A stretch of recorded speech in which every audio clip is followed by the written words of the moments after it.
ओम शांति। आज हम जानेंगे शिव और शंकर में अंतर। शिव परमात्मा है और शंकर देवता है।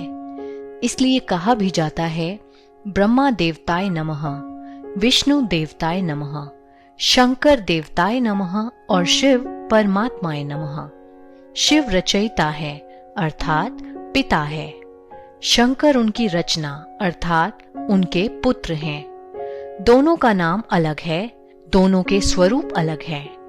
एक का नाम है शिव और दूसरे का नाम है शंकर। एक का स्वरूप है आकारी, दूसरे का स्वरूप है ज्योतिपुंज अर्थात निराकारी, जिसे मंदिरों में शिवलिंग के रूप में दिखाया जाता है। परमात्मा शिव का खुद का कोई शरीर नहीं है, वो ज्योति बिंदु है। शंकर का आकारी शरीर होता है।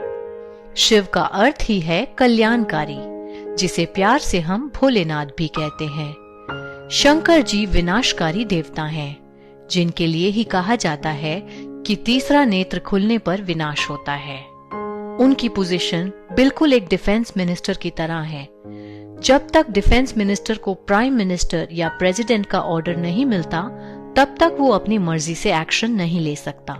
ठीक उसी प्रकार शंकर जी के ऊपर भी कोई और है, जिन्होंने शंकर जी को ये विनाश का महान कार्य सौंपा है। तो एक भोलेनाथ अथवा कल्याणकारी है और दूसरा विनाशकारी है, और यह दोनों ही कार्य एक दूसरे के बिल्कुल विपरीत हैं। जब कोई मंत्र देता है तो ओम नमः शिवाय कहते हैं, कभी भी ओम नमः शंकराय नहीं कहते। उसी प्रकार शिवरात्रि कहते हैं, कभी भी शंकर रात्रि नहीं कहते। शंकर जी को कैलाश पर्वत पर हमेशा ध्यान मुद्रा में दिखाते हैं। यदि वे खुद ही भगवान हैं, तो वो किसका ध्यान करते हैं? शंकर जी को एक गृहस्थी के रूप में दिखाया जाता है और पूरा परिवार मिलकर के शिवलिंग की उपासना करते दिखाए जाते हैं, अर्थात सारा परिवार मिलकर परमात्मा शिव को ही याद करते हैं। इसके अलावा सभी देवी देवताओं का जन्म दिखाया गया है, जबकि ब्रह्मा, विष्णु और शंकर की उत्पत्ति दिखाते हैं प्रकाश से। तो क्या है ये प्रकाश? प्रकाश अर्थात परमपिता परमात्मा शिव। भारत में चारों दिशाओं में 12 ज्योतिर्लिंगम दिखाए जाते हैं। उत्तर में अमरनाथ, दक्षिण में रामेश्वरम, पूर्व में काशी विश्वनाथ और पश्चिम में सोमनाथ। और इन सभी जगहों पर केवल और केवल शिवलिंग की स्थापना ही की गई है। यहाँ शंकर की मूर्ति कहीं भी नहीं है।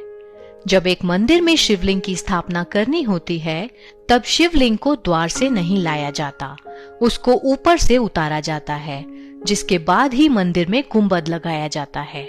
बाकी सभी देवी देवताओं को द्वार से लाया जाता है।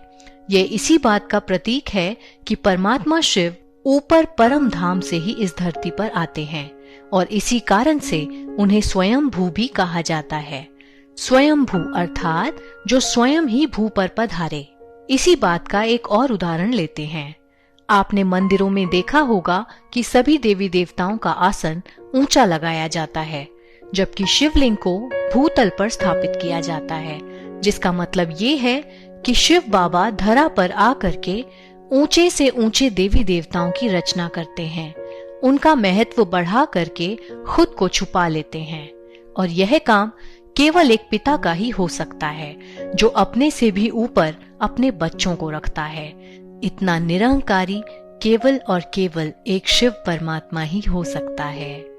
आशा करते हैं आपको शिव और शंकर का अंतर बखूबी समझ में आया होगा। कल हम आपसे फिर मिलेंगे एक नए टॉपिक के साथ। तब तक के लिए जुड़े रहें हमारे साथ और शिव बाबा को याद करते रहें। ओम शांति।